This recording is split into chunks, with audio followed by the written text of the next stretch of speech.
इस्लाम के विचारों से प्रभावित होकर उसको जान के सीख के नमाज को, रोजे को, हज को, जक़ात को, आयुष मलिक की बात सुन के, उसके विचार सुन के मुझे ये महसूस हुआ कि केवल और केवल उसका ऊपर वाले में विश्वास है। एक निर्दोष बाप को और उसकी बेटी को जो है साफ सरकारी तंत्र से जेल में कैद करते हैं या दबाव बनाएगा। नमस्कार, स्वागत है आप सभी का हिंदुस्तान 24 पर और मैं आप सबके साथ विपिन चौधरी।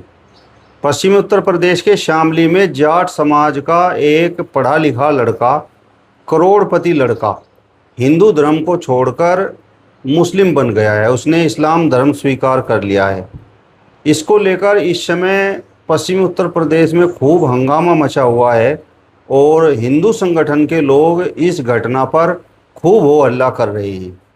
जिस तरीके से आयुष मलिक ने इस्लाम धर्म स्वीकार कर लिया है और एक मुसलमान लड़की चांदनी कुरैशी से उसने निकाह भी कर लिया है, तो हिंदू संगठन के लोगों का मानना ये है कि प्रॉपर्टी के लालच में चांदनी कुरैशी और उसके पिता ने आयुष मलिक पर जाल फेंका है।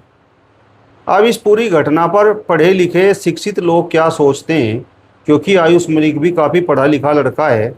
तस्वीरों में आप देख सकते हैं इस समय एडवोकेट ब्रह्मपाल गुर्जर जी हमारे साथ में मौजूद हैं। एडवोकेट ब्रह्मपाल गुर्जर जी, सबसे पहले तो आपका बहुत बहुत स्वागत है हिंदुस्तान 24 पर। विपिन चौधरी जी, हम आपका भी स्वागत करते हैं। आप आए, आपका बहुत बहुत धन्यवाद। आपके दर्शकों का धन्यवाद। ये जो शामली में धर्मांतरण का मामला सामने आया है जी, एक जाट समाज का लड़का हिंदू धर्म छोड़कर मुस्लिम बन गया है, उसने इस्लाम धर्म स्वीकार कर लिया है, तो आपको लगता है कि उसका ब्रेन वॉश किया गया है? मौलाना मौलवियों ने एक तरह से उसके ऊपर जाल फेंका है, चांदनी कुरैशी ने उसने अपने जाल में फंसाया है और ये पूरा का पूरा मामला प्रॉपर्टी का है, क्योंकि आयुष मलिक करोड़पति है, उसका बहुत बड़ा कारोबार है। आपने बहुत सारे प्रश्न कर दिए एक साथ।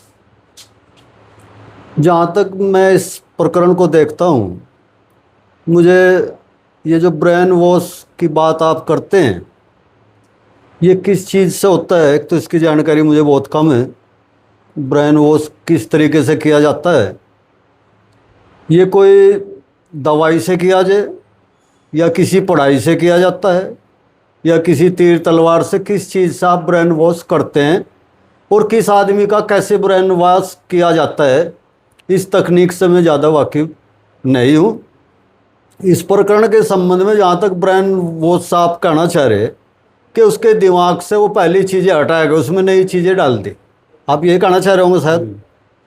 तो मैं समझता हूँ ब्रेन वॉश कोई अपराध नहीं है।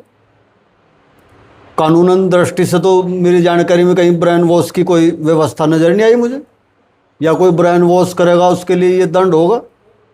फुसलाना, बहलाना, इस तरीके की चीज़ें जो है हमारे सामने आती रही हैं कानूनी रूप से। तो जो लोग इस बात को कहना चाह रहे कि उसका ब्रेन वॉश किया गया, उन्हें खुद देख लेना चाहिए कि हमारे पास कैसा ब्रेन है जिसको कोई भी आओगा और आसानी से जो है वॉश करके जो है चला जाएगा और अपनी विचार, अपनी पद्धति उसमें जो है डाल देगा। तो आपके पास कैसा ब्रेन है, आपके पास उस ब्रेन की रक्षा के लिए क्या व्यवस्था है। आज एक किसान भी अपने खेत को बचाने के लिए जब उसको जानवर जो है नुकसान पहुंचाते हैं, वो भी उसकी बाढ़ करता है, तार लगाता है उसके चारों तरफ, करंट लगाने का भी सामान लगाता है, झटका मशीन। आप ब्रेन वॉश के बारे में तो जानते हैं, लेकिन ब्रेन वॉश ना हो इसके लिए आयुष मलिक की बात भी आप छोड़ दें, क्योंकि ये पहला और अंतिम प्रकरण नहीं है। अगर ये पहला और अंतिम प्रकरण होता तो बात समझ में आती, भाई इस पर रोते बैठ कर। तो जो शुभचिंतक अपने को मानते हैं सनातन का, हिंदू धर्म का, मैं उनसे पूछना चाहता हूं कि आपके पास आने वाले युवाओं का ब्रेन वॉश ना हो इसके लिए क्या प्लान है, क्या योजना है, क्या व्यवस्था है, या सिर्फ हुड़दंग से आप ब्रेन वॉश होना रोक देंगे? मुल्ला मौलवी की बात आपने की कि उन्हें उस पर जाल फेंका। आपके पास भी धर्मगुरु हैं, आप जिस पंथ को, जिस मजहब को, जिस धर्म को मानते हैं, दुनिया का सर्वश्रेष्ठ धर्म मानते हैं, सबसे बेस्ट पैथी मानते हैं, आपके धर्म गुरुओं के पास क्या ऐसी कोई जाल फेंकने वाली, मैं चलो जाल नहीं कहूँगा उसको, दूसरे व्यवस्था में रहने वाले लोगों को समझाने के लिए, उनको अपनी तरफ आकर्षित करने के लिए क्या धर्म गुरुओं के पास कोई ऐसी व्यवस्था है तो उसको लागू करें, और नहीं करते तो कब करेंगे? जब धीरे धीरे बहुत सारे लोग जो है अपना आप को कन्वर्ट कर लेंगे तो क्या तब करेंगे?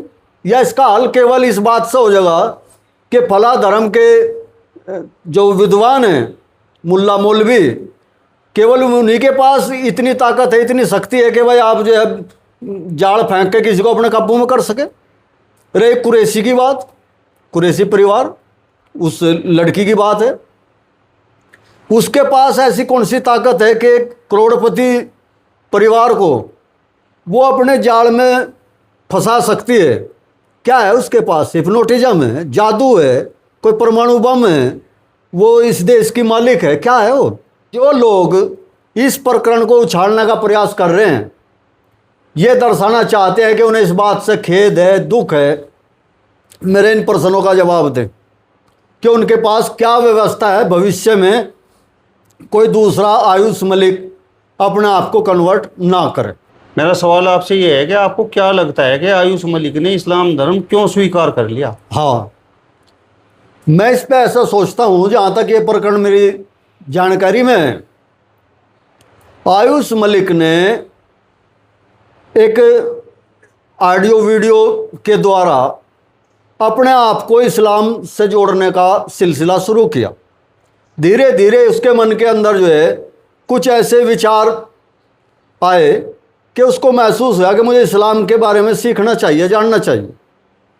वो जैसे इस्लाम की तरफ बढ़ता गया, उसकी रुचि उसमें और बढ़ती चली गई, उसको वो उस चीज़ से जो है लगाव होया, उसने उसका अध्ययन किया। अध्ययन करने के बाद उसने ये महसूस किया कि जिस रास्ते पे जो है इस्लाम आदेश देता है, मुझे उस रास्ते पे चल के जो है अपना जीवन सार्थक नज़र आता है। इसलिए उसने जो है इस्लाम के विचारों से प्रभावित होकर उसको जान के, सीख के, नमाज को, रोजे को, हज को, ज़कात को, जो जो उसकी व्यवस्थाएं हैं, उन सब व्यवस्थाओं को देख के, सीख के उसने जो है इस्लाम को कबूल कर लिया। इतनी सी बात है। कल कोई दूसरा व्यक्ति भी अगर ऐसा मानता है कि ये व्यवस्था अच्छी है, तो इस देश का कानून उसको भी इजाज़त देता है, आयुष मलिक को भी इजाज़त देता है कि वो अपनी मर्जी के अनुसार जो उसको अच्छा लगता है उस धर्म को स्वीकार कर सकता है। इससे पहले भी जो है लाखों लोगों ने इस तरीके से धर्म को अपनाया है, जिसमें बड़े बड़े फिल्मी सितारे हैं। धर्मेंद्र जी भी हैं, जाठी समाज साधते हैं धर्मेंद्र जी भी, उन्हें भी जो है शादी करने के लिए इस्लाम को कबूल किया था, किसी ने आपत्ति नहीं करी, ना आज कर सकता कोई। आयुष मलिक को जो है भेंट चढ़ाना चाहते हैं राजनीति की, उसकी बलि दे के आयुष मलिक की कुछ लोग जो है अपनी राजनीति को साधना चाहते हैं। बस इतने शुभचिंतक हैं वे लोग जिन्हें इस पर आपत्ति है। इस पर कोई आपत्ति किसी को नहीं होनी चाहिए। ये आपका व्यक्तिगत मैटर है कि आप किस धर्म को, किस मजहब को किस तरीके से आप मानते हैं, उसमें रहते हैं या नहीं रहते। जितना ज्ञान आयुष मलिक ने इस्लाम धर्म के बारे में हासिल कर लिया है, आपने उनके वीडियोज भी देखे होंगे जी। और जिस तरीके से हिंदू संगठनों का भी दबाव है, पुलिस प्रशासन भी लगा हुआ है जी और उसके पिताजी के भी लगातार वीडियोज आ रहे हैं, वो भावुक अपील भी कर रहे हैं जी। तो आपको क्या लगता है आयुष मलिक हिंदू धर्म में वापसी कर सकता है? आयुष मलिक का ये अपना व्यक्तिगत मैटर है। जब तक उसको हिंदू धर्म अच्छा लगा, क्योंकि वो हिंदू धर्म में पैदा हुआ है, बचपन से अपने परिवार में था, अपने माँ बाप के पास था, उसके पिता भी उसके साथ थे। उनने उनसे क्या सीखा, कैसे सीखा, कितना सीखा, उसका परिणाम ये है कि उसने उस चीज़ को छोड़ करके इस्लाम को अपनाया। जहाँ तक दबाव की बात है, पुलिस प्रशासन की बात है, पुलिस प्रशासन कानून व्यवस्था बनाने के लिए, शांति बनाने के लिए इसके नाम पर एक तरीके से आयुष मलिक का उत्पीड़न कर रहे। वो सरकार की मंशा को पूरा करने के लिए ये कहते हैं कि लॉ एंड ऑर्डर की समस्या, प्रॉब्लम खड़ी होगी इससे। भाई अगर इससे समस्या खड़ी होगी तो आप छोड़ दो, इस्तीफा दे दो, इसमें कौन सी समस्या खड़ी होगी? उसने कोई क्या समाज के लिए नारा लगा दिया कि समाज जो है इसमें कन्वर्ट हो जाओ।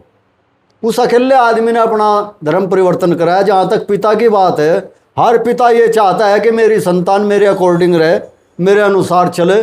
उसकी अपील का मैं, उसके दर्द का जो है मैं सम्मान और उसको महसूस कर सकता हूँ। उसके पिता को तो हमेशा दर्द रहेगा कि उसका इकलौता बेटा जो है इस तरीके से कन्वर्ट होकर चलेगा उसके परिवार को छोड़ के। हो सकता है उसकी अपील पर विचार कर सकता है, लेकिन कानून और पुलिस और संगठनों की अगर बात है, मैं समझता हूँ कि मुझे नहीं लगता ये कहावत चरितार्थ होती है कि तलवार से, ना तीर से, ना गोली की बौछार से बंदा डरता है, तो सिर्फ डरता है परवरदिगार से। आयुष मलिक की बात सुन के, उसके विचार सुन के मुझे ये महसूस हुआ कि केवल और केवल उसका ऊपर वाले में विश्वास है और वो उसके विश्वास के अलावा किसी दूसरे से नहीं डरता। उसने संपत्ति के बारे में भी ये कहा कि जिस संपत्ति की बात आप करते हैं कि करोड़ों की संपत्ति की वजह से वो कुरैशी परिवार जो है उसको फंसाना चाहता है, उसने कह दिया कि इस परिवार को जो है संपत्ति का लालच नहीं है, ना मुझे लालच है। आप संपत्ति अपने नाम करा लो, मुझे संपत्ति की आवश्यकता नहीं। तो मुझे ऐसा महसूस होता है उसकी वापसी में। मतलब इस्लाम की शिक्षाओं से प्रभावित हो गया। हाँ, क्यों नहीं।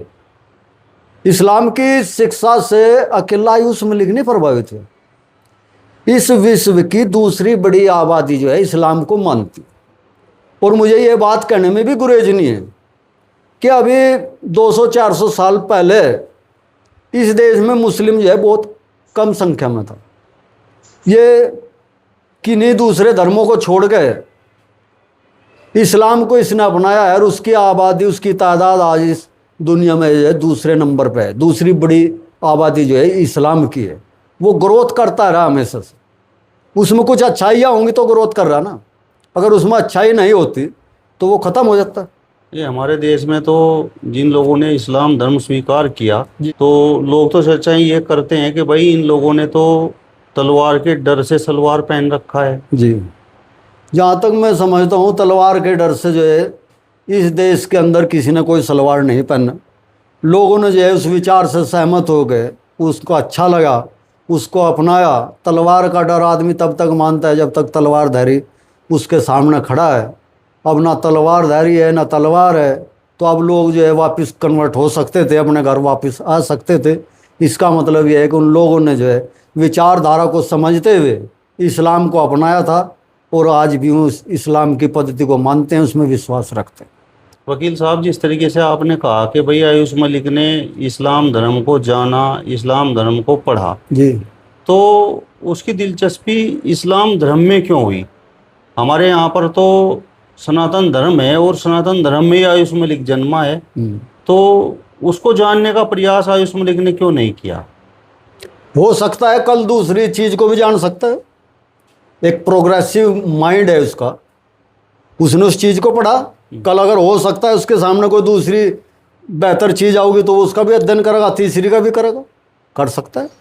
इसमें जहाँ तक क्यों करा, क्यों का प्रश्न यही है कि जो अपने को फ्री माइंड आदमी मानता है, जो अध्ययन करना चाहता है, जो जानना चाहता है।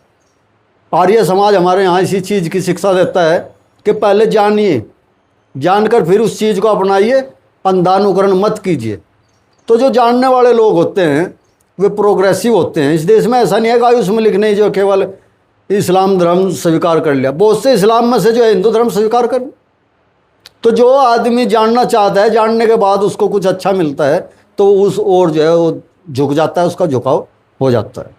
चांदनी कुरैशी और उसके पिता को पुलिस ने गिरफ्तार करके जेल भेज दिया है, और एक तरह से ऐसी भी चर्चाएं हैं कि भाई चांदनी कुरैशी अब चाहती है कि भाई आयुष मलिक और उसके बीच में एक तरह से संबंध विच्छेद हो जाए। तो चांदनी कुरैशी और उसके पिता का क्या दोष है? आप मेरे से इंटरव्यू ले रहे हो अब, ठीक? आपको पता है मुझे अपनी लाइफ में आज तक, मैं दावे के साथ कहता हूँ, कोई गैर कानूनी या गलत काम नहीं करा। सवेरे अगर सरकार है, जो ऊपर निरंकुश लोग बैठे हैं, वो सवेरे मुझे गिरफ्तार करा दें, मेरे ऊपर 50 इल्ज़ाम लगा दें, प्रेशर बना दें, बुलडोजर चलवा दे मेरे घर पे, समझ रहे, मुझे जेल में बंद करवा दे। तो अगर मेरा थोड़ा सा भी दिमाग काम करेगा तो फिर मैं सरेंडर कर दूं, क्योंकि हर कोई शहीद नहीं हो सकता, और ना शहीद होने से उससे कुछ लाभ होता। शहीद होने से तब लाभ है अगर आप के सामने जो है न्याय की बात होती हो, तो आप शहीद हो सकते हैं। तो चांदनी कुरैशी और उसके पिताजी को प्रताड़ना के सामने अपने को बचाने के लिए अगर इस तरीके का कोई बयान दिया है, इस तरीके की कोई बात सामने आई है, तो इसका मतलब है इस देश में लोकतंत्र खत्म हो गया, लोगों की जो है लोकतंत्र को बचाने की अक्षमता खत्म होगी, लोगों की आवाज़ खामोश होगी, अच्छा बुरा लोगों को दिखाई नहीं देता, तो ये पराकाष्ठा होगी इस देश में लोकतंत्र की हत्या की। चांदनी कुरैशी और उसके पिताजी के लिए ये कोई संकट नहीं है, ये इस पूरे देश के लिए संकट है। अगर एक निर्दोष बाप को और उसकी बेटी को जो है साफ सरकारी तंत्र से जेल में कैद करते हैं या दबाव बनाकर उनको जो है मजबूर करते हैं, तो मैं समझता हूँ ये लोकतंत्र की हत्या है। और ख़ास तौर पर जाट समाज से आयुष मलिक आता है, तो मैं जाट समाज से भी कहना चाहूँगा कि वो खुद अपने विचार को व्यक्त करने के लिए, अपनाने के लिए अपने को स्वतंत्र मानता है, या वो ये मानता है कि मैं कुछ लोगों के विचारों को आगे बढ़ाने के लिए गुलामी करता हूँ। ये इस प्रश्न का जवाब में खुद सोच लें। उनको मजबूर करना जो है मैं नहीं समझता ठीक है, और दबाव में मैं भी कल कुछ कह सकता हूँ, मैं भी कह सकता हूँ कि नहीं जैसे आप चाह रहे जी वैसे ही होगा, लेकिन वो मेरे अंतरात्मा की और मेरे अंदर की आवाज़ नहीं होगी। चलिए, तो आपका इस वीडियो पर क्या कहना है कमेंट बॉक्स में हमें ज़रूर बताइए। फिलहाल इस वीडियो में बस इतना ही। अगली वीडियो में फिर आपसे मुलाकात होगी, तब तक बने रहिए हिंदुस्तान 24 के साथ। नमस्कार।